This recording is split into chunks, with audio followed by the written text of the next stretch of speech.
Good morning, beloveds. Every day that I get it to work on the app is a day that I'm happy. Although it not working on the app, on the iPad didn't ruin my day. You can't just let little things ruin your day. Actually, it'd be helpful if you didn't let anything ruin your day, you know. And I'm not saying that we don't occasionally have bad days, but it's just like, it's the 5-5-5 rule. If it won't matter in 5 minutes, 5 months, or 5 years, then, you know.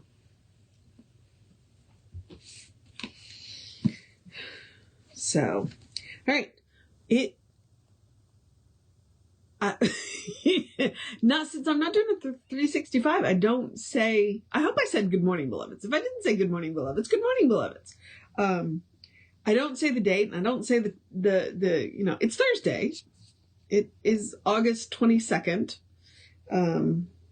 We are in the Science of Mind text in part 5 and the section from the teaching of Jesus.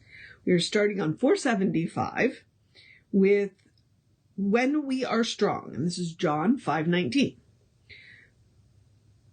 Okay. The Son can do nothing of himself. We are strong only as we are in unity with good, which is God.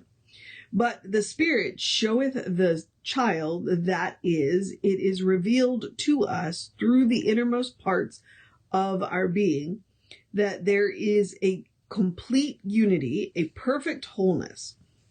As this concept of unity takes place, it begins with its great authority. The Spirit quickens the child quickens with whom they will. There is a lesson in the practical application of the science of mind. As the subjective state of thought becomes unified with goodness and love, it automatically reflects those in whatsoever direction the thought goes. The tendency of this inner thought sets the tendency of the outward life. That is a super important line. It's one of the reasons why I talk about how, you are what you consume. So if you're constantly consuming like negative news and you wonder why your life looks a little negative. And I'm not saying to not watch the news, but guess what? I don't watch the news. Like, the information I need gets to me, but I don't watch the news because the news has this attitude of if it leads, it bleeds. The news is often negative. I don't need that in my life. So, I'm going to remind you of the line, the tendency of the inner thought sets the tendency of the outer life. Let us make this plain. If one is not attracting good into their life, there is something wrong in their unconscious thinking. The subjective state of their thought is wrong, as the subjective state of their thought constitutes the sum total of their belief. It is their habitual attitude towards life and living. This inner thought content is the sole medium between the absolute and the relative, between the cause and the conditions. When this inner thought is clarified, that is, when it knows the truth, it will reinstate the outer person in peace, poise, health, and happiness. This inner thought becomes clarified as we unify with the good. This is the inner quickening. Following this is the outer quickening, the outward sign of the inner belief. And honestly, we have a whole lot of beliefs that we're not even aware of. Because a lot of our beliefs, unless we've actually sat down and examined them, a lot of our beliefs were, and here I'm going to use quotes, gifted to us by our parents, by our family, by our, the church that we grew up in. A lot of our beliefs are gifted to us. So it's extremely important that if you take a look at your life and you don't like your life, you need to go back and see what you actually believe. I can tell you that all of the Science of Mind classes, the practitioner classes, a fair number of the ministerial classes, that's exactly what we did. It's like, okay, let's dig deep into your subjective mind and let's see what you actually believe. And do you want to change what you believe?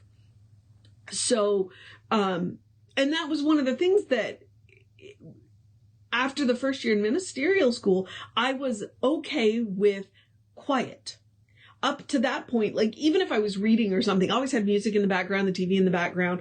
And to some extent I still do, but like I can turn everything off and like just sit in the quiet now because I'm not afraid of the thoughts in my head.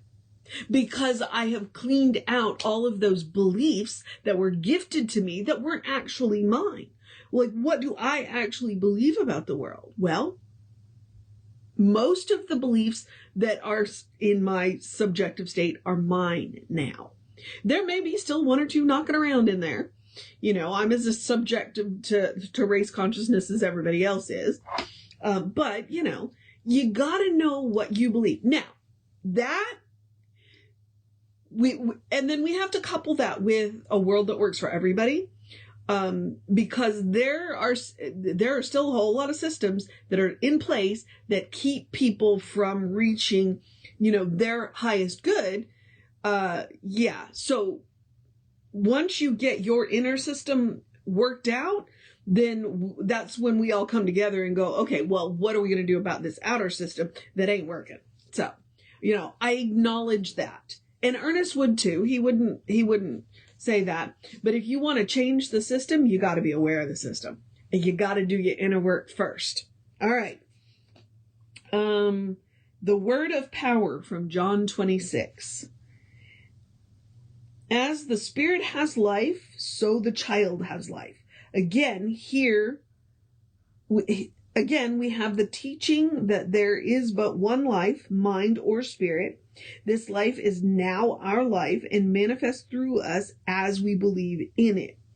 When our word is spoken in this consciousness of life, power, and action, then our word is life, power, and action. The word has power only as it is one with power. That's in all caps, by the way. The word is a mold which decides what form the thought is to take as it assumes shape and becomes a part of our condition. Mental treatment is for the purpose of forming the word into such shapes and designs as are desirable for experience. The word gives form to the unformed. The greater the consciousness behind the word, the more power it will have. Just words without conviction have no power, and just conviction without words will never stir up latent energy. There must be a combination of the two to make a complete thing. We are surrounded by a spiritual consciousness and a mental law. From combinations of these two are all things made. We unify with the spiritual consciousness as we become aware of it. We speak it into form as we believe in the power of our own word. In treatment, there should be first a realization of power, then a spoken word. One generates, the other distributes. Which is why one of the things that Thomas Troward would say is we are divine distributors. The power that we are using is not our own, but it is coming through us.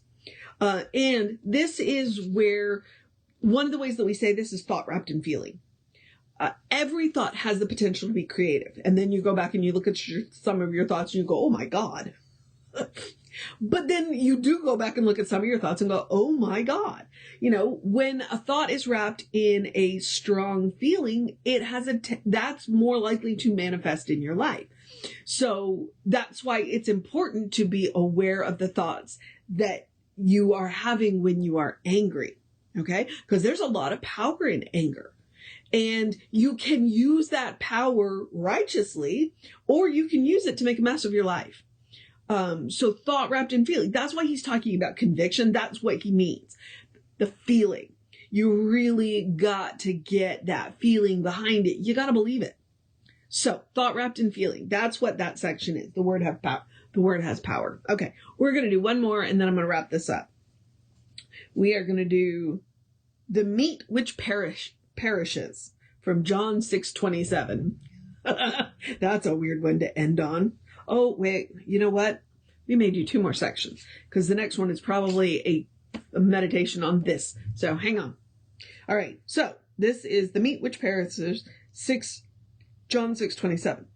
Labor not for the meat which perishes. Jesus knew that we need food to eat while in the flesh. So he could not be referring to literal food, but rather that inner substance which is spiritual. Starvation takes place on more than one plane. More people are starved spiritually and intellectually than physically. A full stomach will never appease an appetite for learning, nor can a loaf of bread satisfy the inner craving for reality. The whole being needs to be fed. Bread and meat for the body, knowledge and wisdom for the soul, atmosphere and consciousness for the spirit. We live on 3 planes at the same time. To attempt to desert any one of these to the cost of the others is abnormal. To live only on the physical plane is to become a brute. To live on the intellectual plane alone might produce a learned and a scientific person, but they would lack true perception. To live only on the spiritual plane might cause one to become a dreamer without any practical way of making the dreams come true. Although let's remember Maslow's ladder. And that's one of the reasons why the Sinister Spiritual Living motto is a world that works for everybody, because you can't pursue the second and the third plane if the first plane is not satisfied. Hungry school children do not learn well. And that's one of the reasons why, why it's important that children are fed, that they have full bellies when they go to school, because then they'll learn better. It's extraordinarily important. And that goes for adults too, to be able to work on your intellectual, to learn something new or to work on your spiritual work, you need a full belly. So, science of mind, we want a world that works for everybody. And, we do that. We work on that. All right. So I'm going to go ahead and go, the 3 planes of life. We're going to go ahead and do the 3 planes of life. Humanity is a 3-fold principle of life and action. They are spirit, body, and soul, or spirit, soul, and body. From the spirit, they receive inspiration and guidance. In the soul, they find a perfect law of life, and through the body, they prove that they are a real individualization of the invisible principle. Humanity's mind should swing from inspiration to action, from contemplation to accomplishment, from prayer to performance. Remember, treat and move your feet. This would be a well-balanced existence. The spirit fires the soul with energy and understanding. The soul, which is the subjective mentality, visualizes the body and animates all that we do. No greater mistake could be made than to think we must separate life from what it does. We must unify and not divide. The spirit must go forth into creation through law and action. Life must enter living, and God must flow through humanity if there is to be a real representation of the divine thought of the human. Let us feel that our purposes are animated and inspired from on high, and then let us go forth and make our dream come true in human experience. With an invisible intelligence to guide and an immutable law to direct, let us take our place in any legitimate activity and thus cause our dreams to come to full fruition. Okay? Ernest right there is just saying it takes all 3. It takes all 3. There is not one without the other. So don't neglect the body, don't neglect the soul, don't neglect the spirit. Feed all 3. Do what it takes to do all 3, and make sure that you are moving on your dreams. That's why he said, if you're only focused on the spiritual, then you're going to become a dreamer, and nothing's going to get done. One of my favorite quotes is, "What do you do before enlightenment? Chop wood and carry water. What do you do after enlightenment? Chop wood and carry water."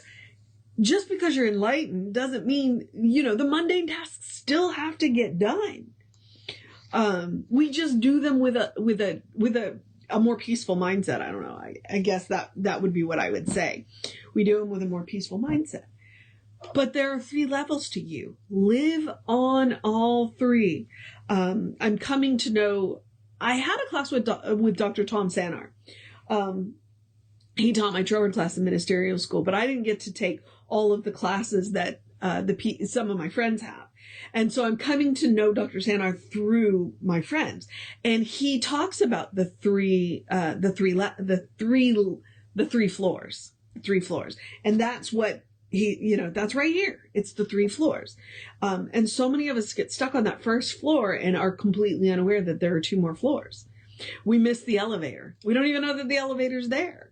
And it's like, so we can at any one time live on any of the 3 floors.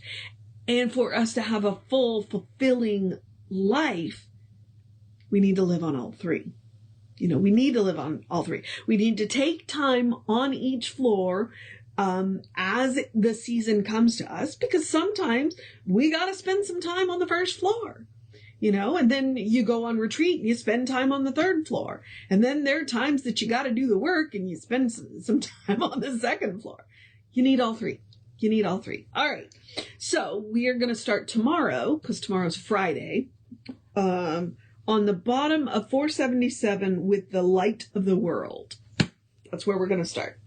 I'm on much firmer ground today than with the topic yesterday, because yesterday I was like, oh, I don't, this is, yeah, beyond me. I made my attempt, but, as I remind you occasionally, this is my opinion. You don't have to take it as gospel, because it's not. I'm reading from the gospel, but it's my opinion. It may be a slightly educated opinion, but, All right, so here I'm going to do the basic housekeeping. I'm going to remind you that one easy way to support the center is to engage with our social media. Go to the Creative Life Spiritual Center, Creative Life Spark. I am the running Rev Ryan on the social medias that I am on. Go and like and subscribe and follow and share and comment. It bumps us in the algorithms, and we're doing what we can to provide extra tools to help you live the fullest life, to make the most of your life. I'm not going to promise you a happy life, but I'm going to promise you that we're providing tools to help you make the most of it. All right. Happiness is an inside job. I'm going to remind you of that. All right. If you want more information about the center, you can go to the website, which is creativelife.org, or you can get on the constant contact email. You get 1 email a week unless something unusual happens. It is hurricane season. And the email is info@creativelife.org. It is a real person that does it. He doesn't have time to do more than 1 a week unless something happens. And the hot links are hot. If it says click here now, it will take you right to the information you want or the person that can help you get it. All right, beloveds. I don't know what I was about to say.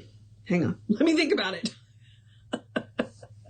Let me think about it for a minute. It's where I get to encourage you to have a great day, a wondrous day, a fantastic day, a magical day, an enchanted day, a wonderful day, an awesome day, an amazing day. The week's almost over day. The heat is breaking today. We might see some rain soon. I don't think we're going to see it today, but hey, take care of yourself day, drink plenty of water day. We are still under a heat advisory, just not a heat warning day.